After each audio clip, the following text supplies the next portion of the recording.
ตั๋วข้ามภพวิญญาณแค้นเงินปากผีคนเฒ่าคนแก่ชาวไทยสอนลูกหลานมาหลายชั่วอายุคนว่าเมื่อมีคนตายให้เอาเหรียญเงินหรือทองยัดใส่ไว้ในปากศพก่อนจะทำการมัดตราสังปริศนาธรรมข้อนี้สอนให้คนเป็นได้ตระหนักรู้ว่าต่อให้มีทรัพย์สินล้นฟ้าตอนตายก็เอาไปไม่ได้แม้แต่บาทเดียวแต่ในอีกหน้ากระดาษหนึ่งของตำราไสยเวทและความเชื่อที่ลี้ลับกว่านั้นเหรียญในปากศพคือค่าจ้างหรือตั๋วเดินทาง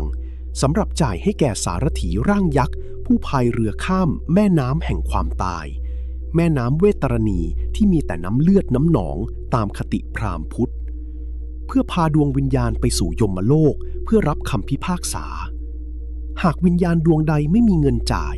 สารถีผู้นั้นจะถีบส่งให้ดวงวิญญาณต้องตกลงไปในแม่น้ำกรดหรือต้องเร่ร่อนกลายเป็นสัมภเวสีอดอยากอยู่ริมฝั่งน้ำมืดบอดหนาวเหน็บและไม่ได้ไปผุดไปเกิดชั่วกับชั่วกันด้วยเหตุนี้สิ่งหนึ่งที่ถือเป็นข้อห้ามเด็ดขาดในหมู่สัปเหร่อและนักเล่นของคือห้ามขโมยเงินปากผีโดยเฉพาะศพผีตายโหงผีที่มีความอาฆาตแรงหรือศพคนที่มีอิทธิพลในตอนที่มีชีวิตอยู่เพราะมันไม่ใช่แค่การขโมยทรัพย์สินมีค่าแต่มันคือการปล้นตั๋วข้ามภพของคนตายซึ่งย่อมแลกมาด้วยความแค้นที่เกินกว่ามนุษย์คนใดจะรับไหวเคนชายหนุ่มวัย28ปียืนเหม่อมองควันสีเทาอมดำที่พวยพุ่งออกจากปล่องเมนของวัดป่าชานเมืองกลิ่นเหม็นไหม้ปนกลิ่นธูปและกลิ่นน้ำอบคละคลุ้งเป็นสิ่งที่เขาคุ้นเคยดีเพราะเขาคลุกอยู่กับการเป็นผู้ช่วยสัปเหร่อมาเกือบ5 ปีแล้วชีวิตของเคนไม่ได้ต่างจากคนหาเช้ากินค่ำทั่วไปหากแต่ความพินาศของเขาไม่ได้มาจากโชคชะตาแต่มันมาจากหน้าจอโทรศัพท์มือถือบาคาร่าออนไลน์และพนันฟุตบอลสูบเงินจากบัญชีเขาไปจนหมดเกลี้ยงมีหนำซ้ำเมื่อถึงทางตันเขายังหน้ามืดไปกู้หนี้นอกระบบมาอีก300,000 บาทดอกเบี้ย20%ต่อเดือนวิ่งทบต้นทบดอกตามหลอกหลอนเขายิ่งกว่าผีสางเมื่อเช้านี้เองพวกแก๊งทวงหนี้หมวกกันน็อกเพิ่งมาดักรอหน้าซุ้มประตูวัดไอ้หัวหน้าแก๊งตบหน้าเคนจนเลือดกบปากพร้อมกับเหยียบยอดอกเขาไว้กับพื้นถนนถ้าพรุ่งนี้มึงหาเงิน100,000แรกมาคืนกูไม่ได้กูจะตัดนิ้วมึงทิ้งทีละนิ้วแล้วจับมึงยัดเตาเผาที่มึงทำงานอยู่นี่แหละคำขู่นั้นยังดังก้องอยู่ในหูเย็นวันนั้นวัดมีงานศพใหญ่เป็นศพของเสียวิชัยเจ้าพ่อเงินกู้และเจ้าของบ่อนเถื่อนรายใหญ่ระดับจังหวัดผู้ที่ขึ้นชื่อเรื่องความโหดเหี้ยมในการทวงหนี้เสียวิชัยตายด้วยโรคหัวใจล้มเหลวเฉียบพลันขณะกำลังด่าทอลูกหนี้ครอบครัวจัดงานใหญ่โตสมฐานะ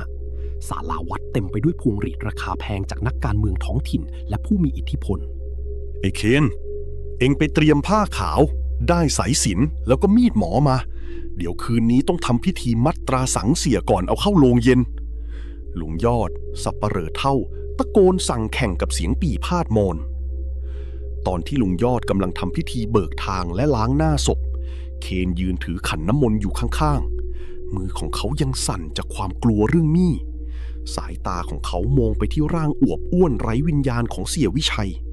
ผิวหนังของเสียเริ่มซีดคล้ำและมีจ้ำเลือดตกลงสู่เบื้องล่าง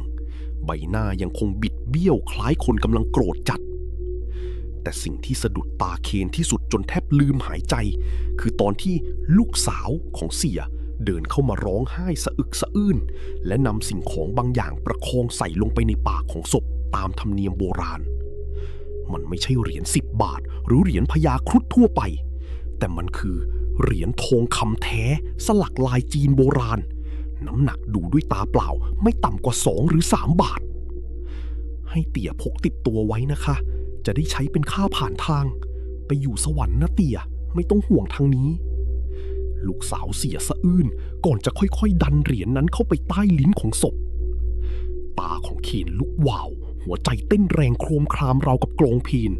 เหรียญทองคำโบราณวงนั้นถ้าเอาไปขายร้านทองหรือปล่อยให้พวกเซียนพระเครื่องในตลาดมืดน่าจะได้ราคาเหยียบ100,000มันพอดีกับยอดหนี้ก้อนแรกที่เขาต้องจ่ายพรุ่งนี้เช้าเป๊ะราวกับสวรรค์ทรงโปรดหรือนรกกำลังเปิดรับเขาอยู่ก็ไม่แน่ใจคืนนั้นหลังจากการสวดอภิธรรมคืนแรกจบลง แขกเรือทยอยกลับไปจนหมดแล้ว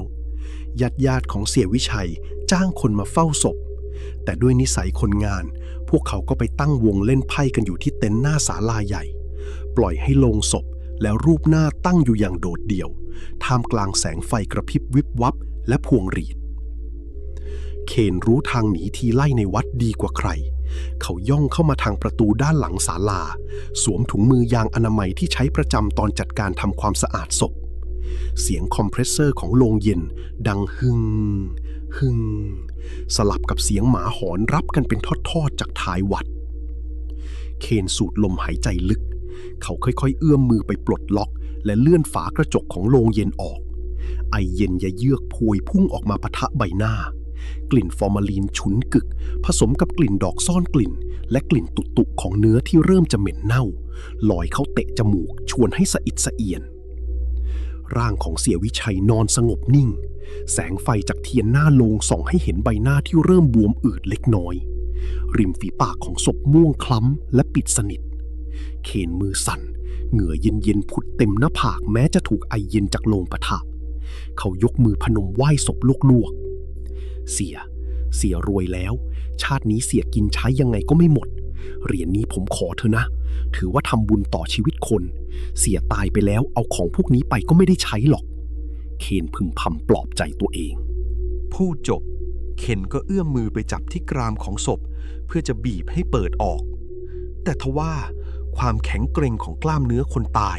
ทำให้ปากของเสียวิชัยกัดแน่นราวกับครีมเหล็กเคนต้องออกแรงงัดและกดที่สันกรามอย่างแรงกรอบเสียงกระดูกกรามลั่นเบาๆดังขึ้นในความเงียบ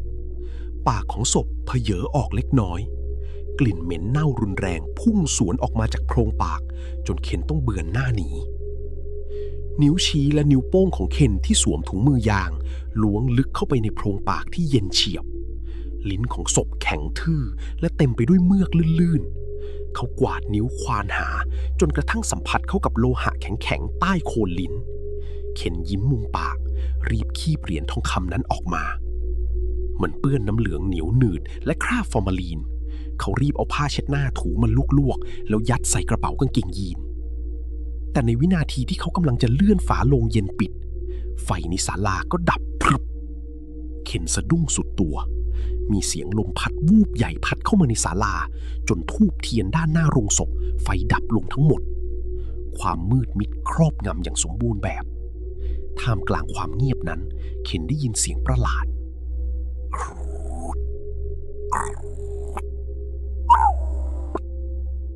มันเป็นเสียงเหมือนคนพยายามสูดลมหายใจเข้าในลำคอที่เต็มไปด้วยเสมหะ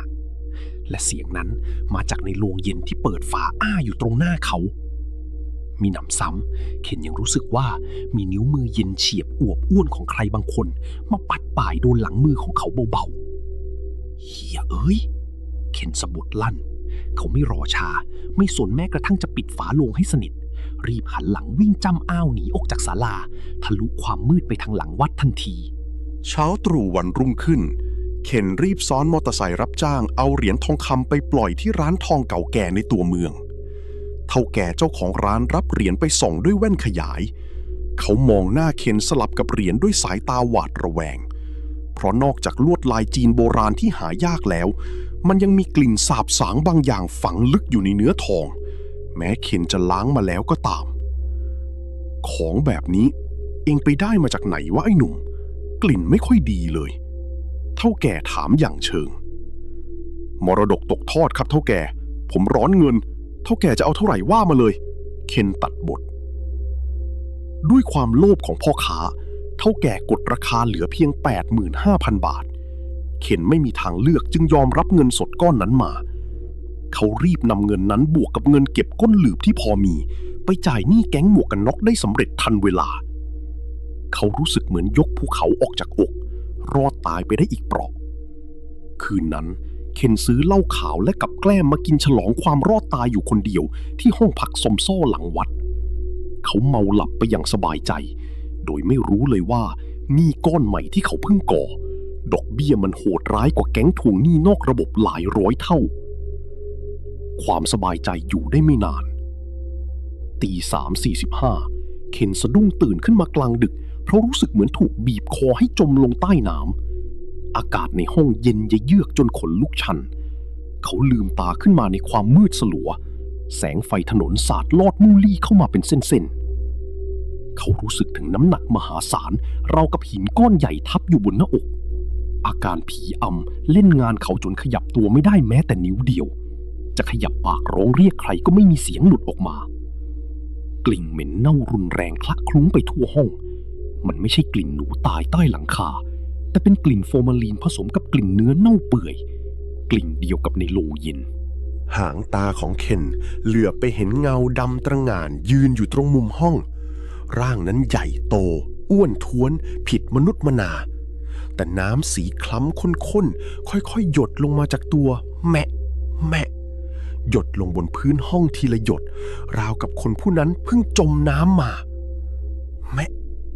แมะจม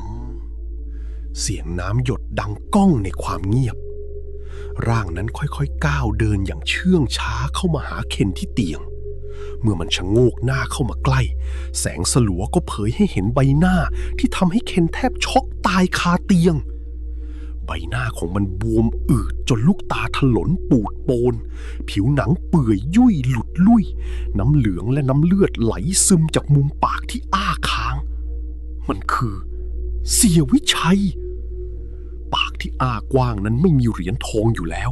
มีแต่น้ำสีดำโคลนข้นคลักไหลทะลักออกมาหยดใส่หน้าอกเคนเสียงแหบพร่าดังก้องเข้ามากระแทกโสตประสาทเหมือนเสียงสะท้อนจากก้นบ่อมึงเอาเงินค่าเรือกูไปกูไม่มีเงินจ่าย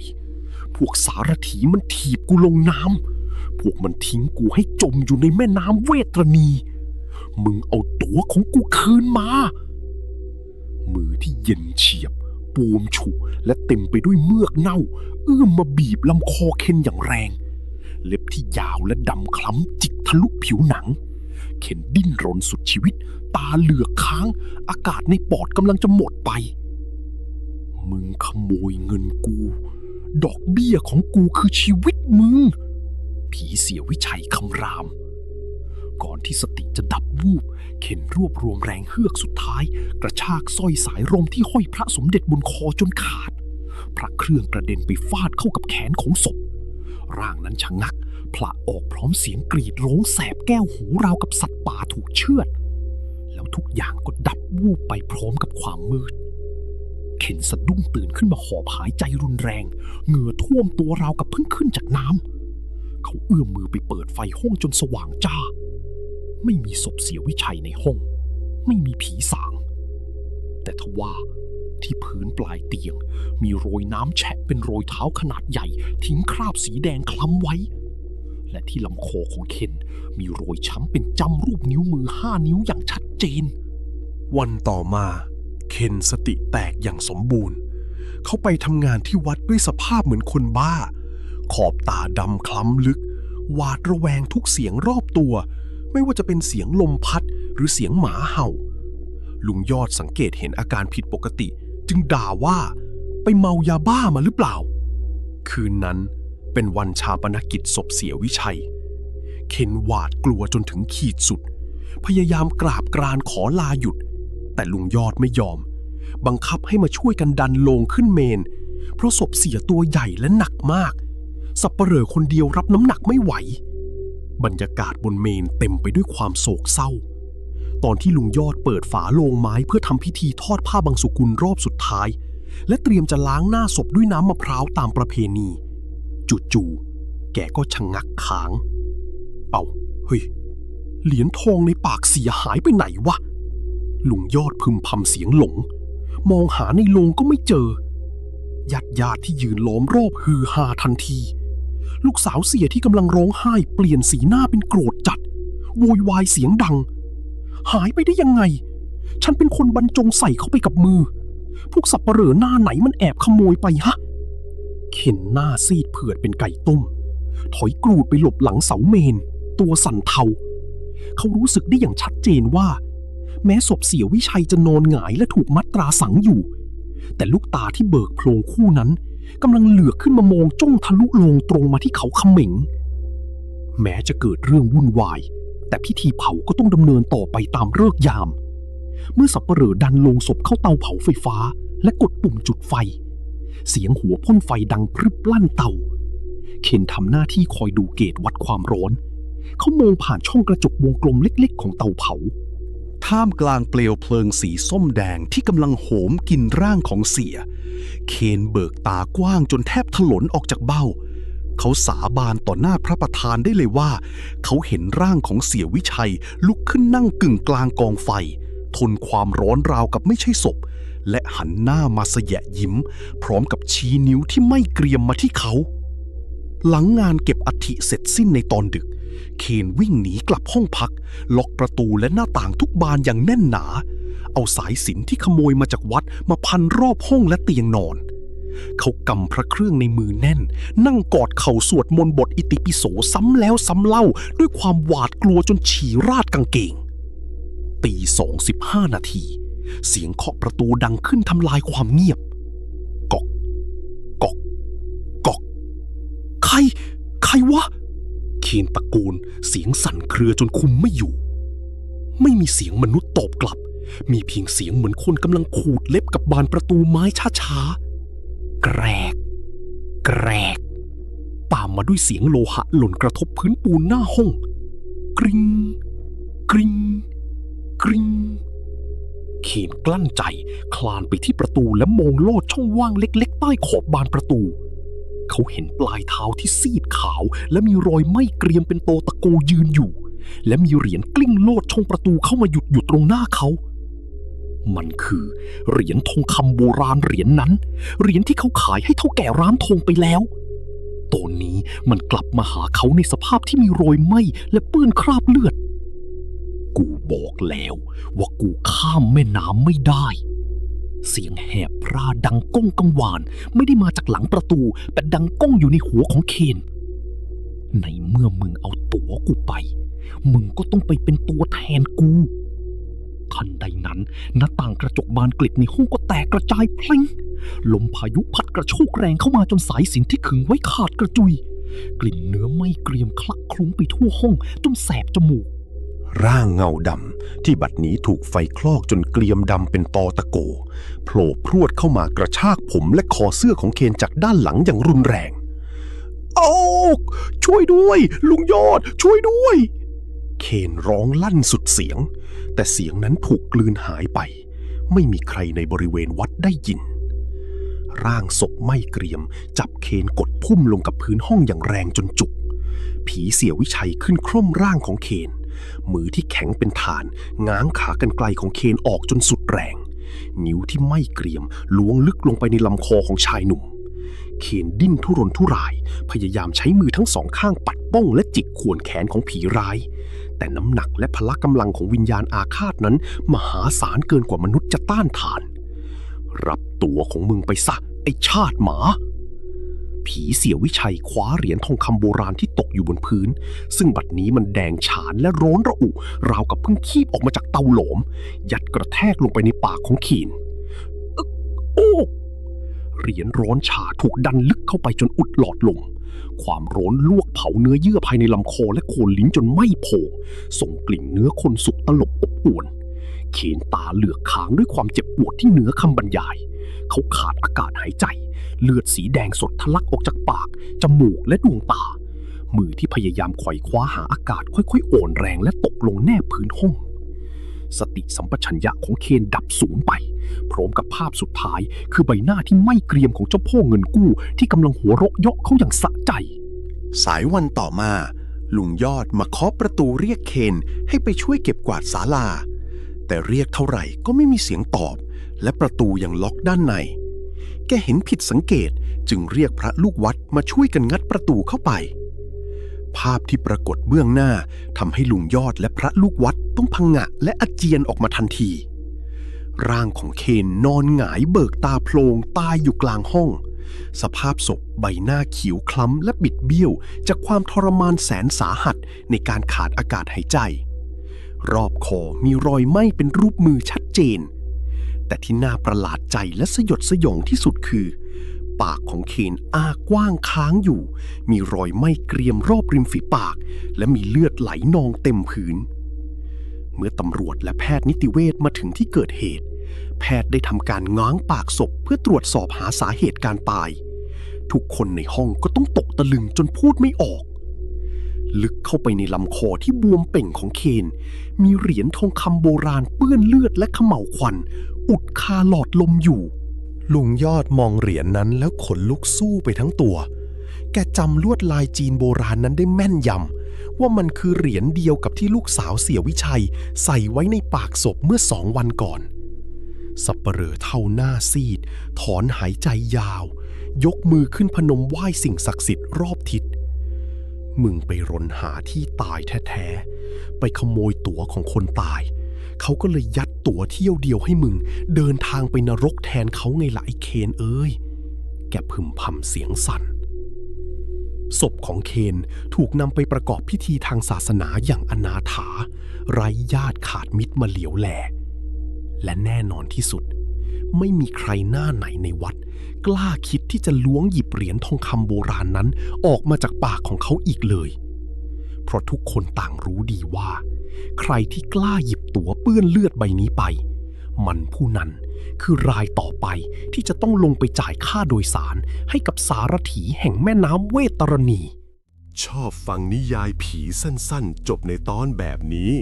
อย่าลืมกดไลค์กดแชร์กดติดตามเป็นกำลังใจให้คนเล่าด้วยนะครับ